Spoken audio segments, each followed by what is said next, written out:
하늘에 계시는 잘 배우신 아버지 하나님, 우리 성도들이 함께 교제 나누고 함께 웃음을 나누고 함께 복을 나누도록 도와주셔서 감사를 드립니다. 24년 한 해가 이렇게 시작되어서오니 끝까지 이러한 아름다움이 이어질 수 있도록 우리 모두에게 함께해 주시옵소서. 예수님의 귀하신 이름으로 기도드리옵나이다. 아멘. 새해 첫 안식일입니다. 하나님의 축복이 우리 모든 성도들에게 다시 한번 함께하기를 간절히 바라면서 23년도에 축복하신 하나님의 손길이 24년도 우리 모든 성도들의 가정에 함께 하셔서 연말까지 모두 다 건강하시고 하나님 안에서 형통하는 한 해가 되기를 간절히 바랍니다. 오늘 말씀의 제목은 한마음 예수의 마음이란 제목으로 여러분께 말씀을 전하도록 하겠습니다. 한마음은 과연 어떤 마음일까? 우리가 어떻게 하면 한마음 가지고 하나님의 교회의 사업을 이어갈 수 있을 것인가? 우리가 어떻게 하면 한마음으로 이 세상의 많은 어려움들을 함께 격려하며 이겨낼 수 있을 것인지 그 말씀을 통해서 함께 지혜를 얻도록 하겠습니다. 빌립보 2장 1절로 5절의 말씀입니다. 그러므로 그리스도 안에서 무슨 권면이나 사랑의 무슨 위로나 성령의 무슨 교제나 긍휼이나 자비가 있거든 마음을 같이하여 같은 사랑을 가지고 뜻을 합하며 한 마음을 품어 아무 일에든지 다툼이나 허용으로 하지 말고 오직 겸손한 마음으로 각각 자기보다 남을 낮게 여기고 각각 자기 일을 돌볼 뿐더러 또한 각각 다른 사람들의 일을 돌보아 나의 기쁨을 충만하게 하라. 너희 안에 이 마음을 품으라. 곧 그리스도 예수의 마음이니.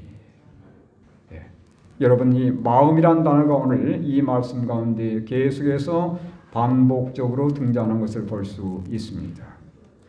여러분, 우리 하나님께서 교회를 향한 지대한 관심을 갖고 있습니다. 왜 하나님께서 이 교회에 그렇게 지극한 관심을 갖고 있을까요? 이 세상에 있는 모든 것 가운데 하나님께서 가장 귀중하고 소중하게 보시는 것은 당신의 교회입니다. 왜 그렇게 교회에 대해서 하나님께서 관심이 많으실까요? 왜 그렇습니까? 이것 때문입니다. 사도행전 20장 28절에 보니까 하나님이 자기 피로 사셨다고 말씀하고 있어요. 왜 하나님의 교회에 대한 많은 관심을 갖고 계시는가? 하나님께서 그분의 피로 샀기 때문이라는 겁니다. 여러분, 피로 샀기 때문에 누구 거예요? 하나님의 것이죠. 그래서 에베소 1장 23절에는 교회는 뭐라고 그랬어요? 그의 몸이다라고 말씀합니다. 내 거 아니에요. 하나님의 것입니다. 하나님이 가장 소중하게 취급하는 대상의 교회란 말이에요. 여러분, 교회는 교회당을 말하는 게 아닙니다. 교회는 예수님을 개인의 구주로 받아들이고 세상에서 나온 모든 각자가 교회란 말이에요. 그러니까 오늘 이 성전에 모여서 예배드리는 각자는 하나님께서 참으로 귀중하게 취급하는 교회가 되는 겁니다. 하나님께서 교회에 대한 바람이 있어요. 하나님께서 교회를 진실로 사랑하기 때문에 교회에 대한 바람이 있다는 겁니다.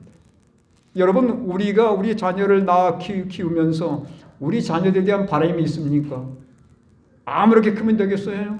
아니죠. 여러분, 우리는 이웃집의 아이가 잘 되든지 그것은 관심이 별로 없어요. 내 아이이기 때문에 관심이 있는 겁니다. 그렇죠? 내 아이이기 때문에 그 아이를 향한 바람이 있는 거예요. 하나님께서 이 교회를 자신의 것으로 삼으시고 하나님께서 교회에 바라는 이상이 있다는 겁니다. 하나님 과연 이 교회가 어떤 교회가 되기를 원하실까요? 오늘 저희가 이 말씀을 통해서 그 내용들을 살펴보겠습니다. 다시 한번 읽겠습니다. 빌립보 2장 1절에 이렇게 말씀하고 있어요. 그러므로 그리스도 안에 무슨 권면이나 사랑의 무슨 위로나 성령의 무슨 교제나 긍휼이나 자비가 있거든. 어떻게 하라는 겁니까? 이렇게 하라는 거예요. 빌립보이상 2절입니다. 마음을 같이하여 같은 사랑을 가지고 뜻을 합하여 한 마음을 품어라고 말씀하고 있어요. 그러니까 우리가 교회에서 다각적인 봉사를 할 때에 어떤 마음으로 하라고요? 한 마음 가지고 하라는 겁니다. 방금 우리 최장로님께서 기도하시면서 23년도에 우리 교회가 정말 예수님을 높이 드는 교회로서의 여러 가지 사명들을 우리에게 말씀해 주셨습니다. 네. 다시 말하면 예수의 마음을 갖는 거예요. 자, 여기 보시면 그리스도 안에 무슨 권면이나 그랬잖아요. 우리가 다른 사람들에게 말씀을 나눌 때 그 말입니다. 개인적으로 권할 일이 있을 때 그 말이에요. 사랑이 무슨 위로나 다른 사람들에게 어려움 당하는 사람들에게 슬픔을 당하는 사람들에게 고난 당하는 사람들에게 시험 만난 사람들에게 우리가 위로할 때 그 말입니다. 성령의 무슨 교제나 그랬잖아요. 우리가 함께 하나님께 예배하는 마음으로 모일 때 그 말입니다. 이건 성도들의 교제예요. 우리가 소로 모여서 함께 하나님께 말씀을 나눌 때 그 말입니다. 뿐만 아니라 긍휼이나 자비가 있거든. 우리가 다른 사람들에게 사랑과 은혜의 봉사를 전개할 때 그 말이에요. 다시 말하면 교회의 모든 봉사 영역이 다 포함되어 있습니다. 우리가 교회에서 어떤 일을 할지라도 그 말이에요. 어떻게 하자는 것입니까? 어떻게 하자고요? 이 마음 가지고 하자는 거예요. 한 마음입니다. 마음을 같이 하여 같은 사랑을 가지고 뜻을 합하며 한 마음을 품어서 하나님께 봉사하고 하나님께 예배하고 성도와 함께 교제를 나누면서 이렇게 하자는 거예요. 여러분, 하나님은 몇 분이십니까? 제가 제목을 달았어요. 하나님 몇 분이라고요? 한 분이신 하나님. 삼위일체 하나님이라고. 분명히 아버지가 계시고 아들이 계시고 성령께서 계시지만 여러분, 하나님은 한 분이라고 우리에게 말씀하고 있습니다. 이것은 신비예요. 신비. 자, 여러분, 제가 문제를 하나 내겠습니다. 1 더하기 1은 몇일까요? 삼위일체 하나님이라고 제가 힌트를 드렸습니다. 얼마가 돼야 됩니까? 1 더하기 1은 3이 아니에요. 그건 산수입니다. 산수. 성경은 이렇게 말씀하지 않습니다. 하나 더하기 하나기는 하나가 되는 거예요. 이건 하나님 안에서의 법칙이에요. 아버지와 아들과 성령이 계시지만 성경은 분명히 뭐라고 언급하고 계시냐면 하나님은 한 분이라고 분명히 말씀하고 있습니다. 여러분, 분명히 우리가 볼 때는 세 인격체인데 어떻게 하나가 될 수 있는가? 그러려면 어떻게 해야 되겠어요? 완전히 서로를 비우는 겁니다. 하나님께서 전적으로 자기를 비우시고 예수님께서 전적으로 자기를 내려놓으시고 성령 하나님께서 전적으로 양보하실 때만이 하나 더하기 하나는 하나가 되는 거예요. 그렇습니까? 그 원리가 아니면 도저히 이 셋이 하나 될 수 없는 거예요. 여러분, 교회가 한 마음 되는 것은 누구의 정신이에요? 하나님의 정신입니다. 저는 예전에 가끔 기회 되면 여기에 참석해 본 적이 있습니다. 오케스트라, 이 콘서트 하는 그 홀에 가보면 정말 장엄합니다. 근데 시작하기 전에는 이게 완전 잡음이에요. 서로 그냥 각자 연주를 하는데 음도 맞추고 하느라고 너무 소란스럽고 시끄러워요. 각자 연주할 때는 이게 잡음이 되는 겁니다. 근데 누가 딱 앞에 서면요, 지휘자가 딱 앞에 서면 지휘자와 연주자와 악기가 완전히 삼위일체가 되어가지고 뭐가 만들어지는 겁니까? 아름다운 화음이 만들어지는 거예요. 그전에는 잡음이었습니다. 너무도 시끄러운 거예요. 근데 지휘자 앞에 딱 서서 지휘를 시작하면서 모두가 혼연일체돼가지고 아름다운 음악을 연출해내는데 너무도 아름다운 황홀한 음악이 연주가 되는 거예요. 저는 여기서 뭘 보냐면 한 마음의 위력을 보게 됩니다. 예? 여러분, 우리 교회의 성도들이 각자가 얼마나 재능 있는 분들입니까? 근데 혼자서 자기의 재능을 발휘하게 되면 이건 잡음이 될 수 있는 거예요. 근데 그들이 예수님의 지휘에 따라서 예수님을 공경하고 예수님을 진실로 존경하는 마음으로 예수님 말씀 따라 함께 협력할 때는 뭐가 연주되는 겁니까? 아름다운 음악이 연주가 되는 거예요.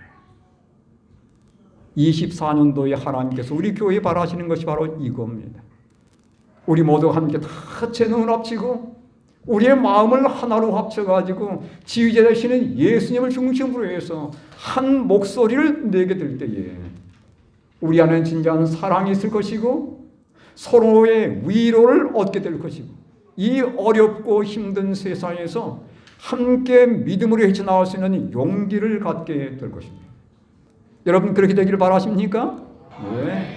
우리 교회가 올 한 해 정말 지휘자 되시는 예수님을 중심으로 해서 우리 모두 함께 재능을 합치고 우리의 목소리를 합쳐가지고 우리의 손과 발을 합쳐서 진정 한 마음을 이루는 한 해가 될 수 있게 되기를 간절히 바랍니다. 한 마음을 갖는 비결이 있어요. 이겁니다. 어떻게 하면 우리가 진정으로 예수님 안에서 한 마음을 가질 수 있을 것인가? 여기 분명히 말씀하고 있습니다. 빌립보 2장 3절의 말씀이에요. 읽겠습니다. 시작. 아무 일에든지 다툼이나 허용으로 하지 말고 오직 겸손한 마음으로 각각 자기보다 남을 낮게 여기고. 여러분 어떻게 해야 한 마음을 이룰 수 있을까요? 각자가 겸손해질 때입니다. 하나님이 쓰시는 사람은 그 사람이 재능이 많기 때문에 쓰는 게 아니에요. 하나님은 그 사람이 재능이 별로 없을지라도 진정 자기를 낮추는 정신을 가지는 사람을 하나님은 쓰시고 그 사람을 쓰셔서 재능이 많은 사람을 능가하게 만드는 것이 하나님의 능력이에요. 여러분 그렇습니까? 우리는 성경에서 그런 예를 너무도 많이 보고 있습니다. 다시 말하면 한 마음을 가지려면 어떻게 돼야 한다고요? 겸손한 마음을 가질 때 우리가 진정으로 하나가 될 수 있다는 사실이에요. 여러분 다시 한번 제가 이 오케스트라 이 광경을 여러분께 보여드립니다. 내가 재능이 많다고 내가 경력이 많다고 내 기교대로 음악을 연주해 버리면 그 음악은 망쳐지는 거예요. 그렇지 않습니까? 진정한 겸손은 내가 튀지 않는 것입니다. 튀지 않는 거예요. 정말 옆 사람과 보호적으로 맞추는 것입니다. 일할 때 함께 협력의 아름다움이 연출이 되는 거예요. 여러분 낙타도 무릎 꿇으니까 얼마나 이쁩니까? 네. 이 흉악하게 생긴 낙타도 말이죠. 무릎 꿇으면 참 이쁘게 보여요. 시대소망 649쪽의 말씀이에요. 유일한 위대함은 뭐라고요? 겸손의 위대함이다. 네? 유일한 위대함이라는 거예요. 겸손에 대해서 얘기하면서 겸손의 위대함은 유일한 위대함이라고 영감의 글이 우리에게 말씀해주고 있습니다. 어떤 사람이 성 어거스틴에게 다가와서 이렇게 질문했습니다. 선생님, 신앙생활에 가장 첫 번째 되는 덕목은 무엇입니까? 이렇게 물었어요. 했더니 이 어거스틴 이 선생이 주저하지 않고 이렇게 답변했습니다. 그것은 겸손입니다. 그래서 두 번째 물었습니다. 그러면 선생님 두 번째 덕목은 무엇입니까? 했더니 그것은 겸손입니다. 아 그래요? 그러면 세 번째 덕목은 뭘까요? 물어봤더니 또 뭐라고 그랬어요? 그것은 겸손입니다. 첫째도 둘째도 셋째도 겸손이야말로 그리스도인들의 생활에 있어서 가장 아름답고 중요한 덕목이라는 거예요. 사랑하는 여러분, 이 하나님의 교회가 진정한 겸손의 미덕을 지닌다면 우리는 한 마음을 이룬 일에 결코 부족함이 없게 될 것입니다. 그 겸손의 샘플을 여기 제공해 놨어요. 빌립보 2장 5절의 말씀입니다. 겸손의 샘플 누구십니까? 예수 그리스도예요. 우리 함께 읽겠습니다. 빌립보 2장 5절입니다. 시작. 너희 안에 이 마음을 품으라. 곧 그리스도 예수의 마음이에요. 여러분, 겸손해지려면 예수님을 본받아야 되는 것입니다. 정리해 볼까요? 한 마음을 가지려면 겸손한 마음을 가질 때에 가능해지고, 겸손한 마음은 누구에게서 배울 수 있냐면 예수님에게서 배울 수 있다는 것을 여러분께서 꼭 기억하시게 되기를 간절히 바랍니다. 여러분, 예수님께서 어떻게 겸손해지셨습니까? 예수님께서 이런 분이셨어요. 이렇게 그분이 겸손하라고 말씀하기 전에 그분이 직접 겸손의 모습을 보이셨습니다. 빌립보 2장 6절에 8절의 말씀입니다. 그는 근본 하나님의 본체이시나 하나님과 동등됨을 취할 것으로 여기지 아니하시고 오히려 자기를 비워 종의 형체를 가지사 사람들과 같이 되셨고 사람의 모양으로 나타나사 자기를 낮추시고 죽기까지 복종하셨으니 그 십자가에 죽으십니다. 여러분, 예수님께서 하나님의 원본체였습니다. 하나님이세요. 근데 그분이 이 세상의 인간들을 구원하기 위해서 철저히 자신을 낮추셨습니다. 사람의 모양을 취하셨고 종의 형체까지 갖게 된 거예요. 여러분, 사람이 개미가 되는 거 상상할 수 있습니까? 네? 여러분, 사람이 개미가 되는 거 상상할 수 없는 일이에요. 근데 하나님이 가장 낮고 천한 인간이 된 겁니다.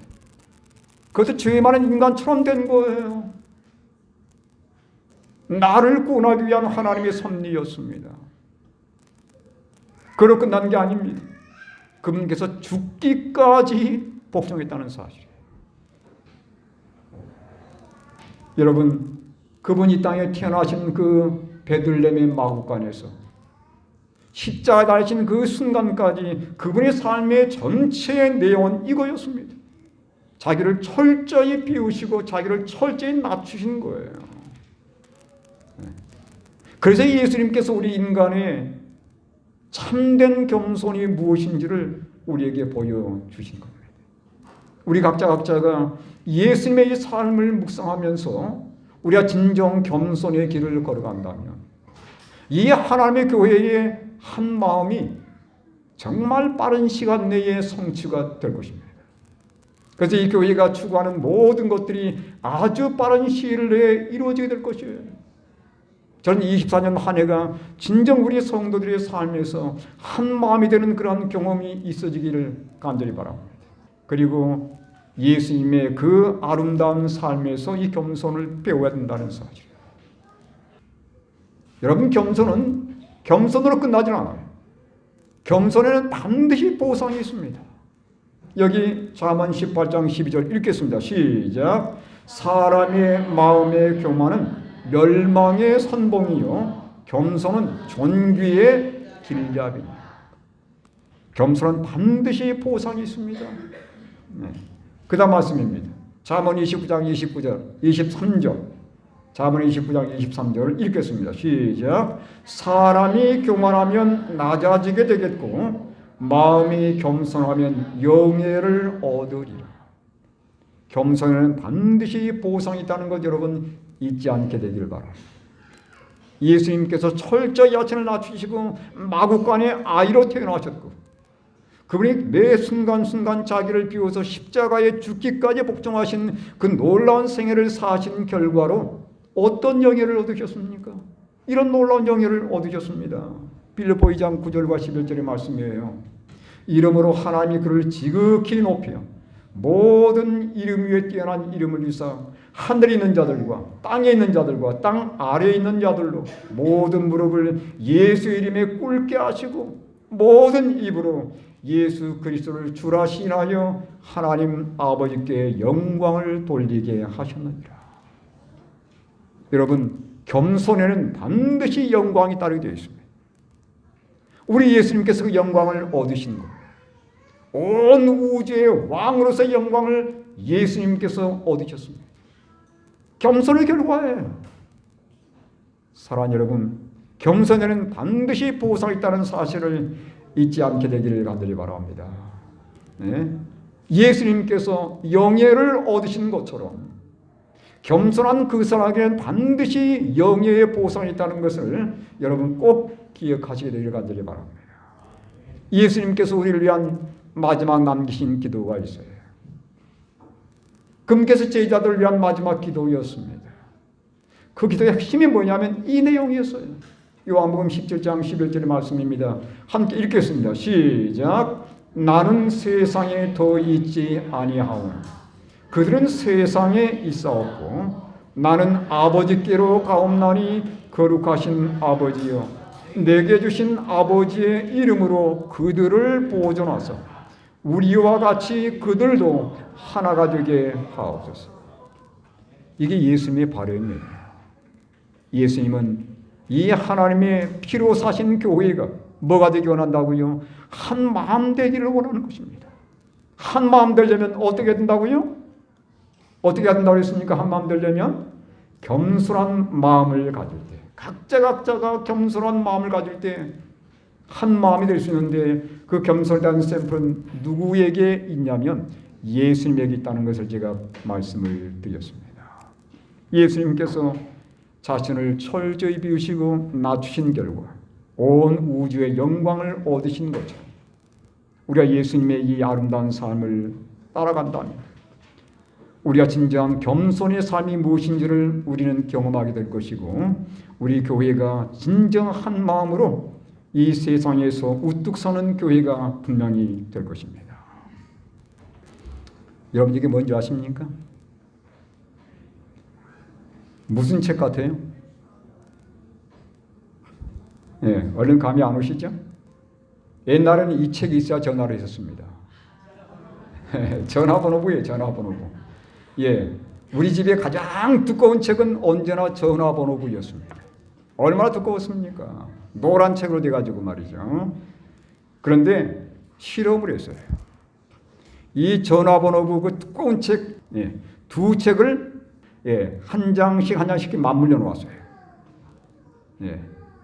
그래 놓고는 대형 트럭 두 개가 이 책을 떼기 위해서 힘을 썼습니다.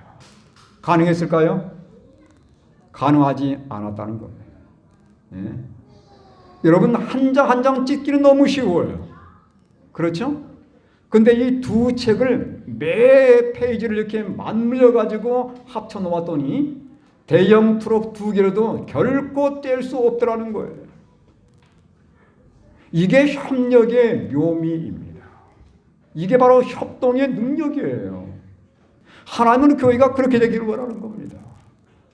24년 한 해 동안에 우리 교회가 진정 한 마음이 되어서 진정 하나가 될 때에 사탄의 세력도 결코 교회를 무너뜨리지 못하게 될 것입니다. 올 한 해 동안에 우리 성도들이 예수님의 삶에서 참된 겸손함을 배우심으로 진정 한 마음을 이루어서 하나님께 영광이 되고 우리의 삶 속에 큰 축복이 임하는 한 해가 될 수 있게 되기를 간절히 바라면서 오늘 말씀을 드리겠습니다.